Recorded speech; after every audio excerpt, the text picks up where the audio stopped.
پارلیمانی لیڈرز کی جو میٹنگ تھی آرمی چیف اور ڈی جے ایس آئی سے، تو اس میٹنگ کے احوال سناتے ہوئے مجھے ایک سینئر جو پولیٹیشین ہے انہوں نے بتایا کہ اس میٹنگ کے اندر احسن اقبال صاحب نے کہا کہ گلگت بلتستان کے اندر انتخابات ہونے ہیں، تو آرمی چیف کو ایڈریس کرتے ہوئے انہوں نے کہا کہ آپ پلیز اس کو انشور کریے کہ یہ ٹرانسپیرنٹ ہوں اور فیئر ہوں۔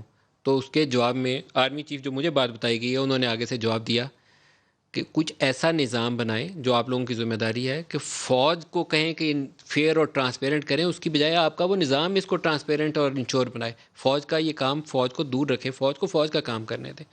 فوج کو بلاتے ہیں آپ سارے لوگ، آپ کو بھی ایشو تھا 2013 کے انتخابات میں 4 نشستوں سے رولا شروع ہوا تھا، پھر اس رات جب دھرنے میں عمران کو میٹنگ کی کال آئی تھی تو اس سے زیادہ ان کے لیے خوشی کا لمحہ ہی کوئی نہیں تھا۔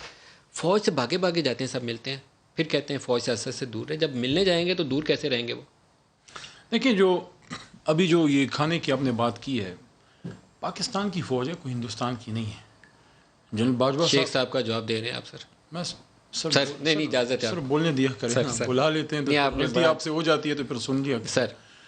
اچھا، یہ میسج دے رہے ہیں کہ ابھی کھانے کا وقت ہے، مجھے بھی بلا لیں۔ جو جنرل باجوہ ہیں وہ ہندوستانی فوج کے تو چیف نہیں ہے نا، بلا لیا، میٹنگ کرنے میں کوئی مذائقہ نہیں۔ ہم ہر چیز میں ہندوستان کو کیوں ریلیٹ کرتے ہیں؟ نواز شریف مودی کا یا آرمی ہماری ہے، دیکھیں، یہ ہندوستان کا کنٹیکسٹ آ گیا، ہم اپنا آواز درست کرنا چاہتے ہیں۔ ایک چیز پہ تو میں کریڈٹ دیتا ہوں میاں صاحب کو کہ یاری نبھانا خوب جانتے ہیں۔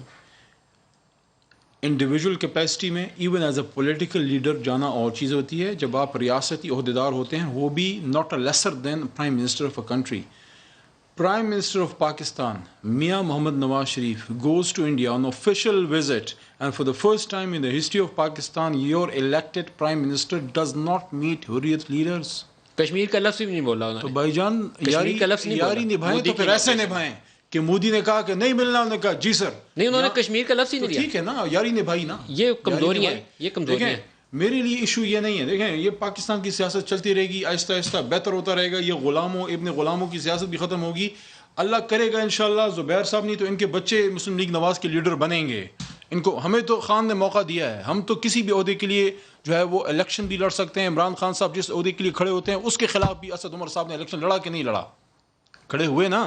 ان کی جماعت میں تو یہ سوال ہی نہیں پیدا، یہ تو غلام ابن غلاموں کی پارٹی ہے، لیڈر کا بیٹا -1 کا شور آپ ہی کی جماعت کے اندر اٹھا تھا۔ بھائی جان اس پہ پھر جواب بھی آیا۔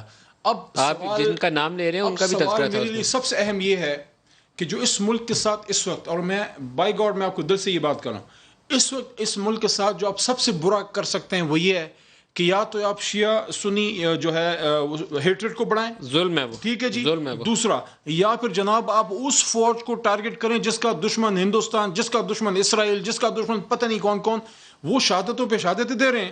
یہ جناب عالی، یہ ہمارے نئے دور کے ہرکولس، یہ جو نیلسن منڈیلا ہیں وہاں بیٹھ کے اپنی فوج کو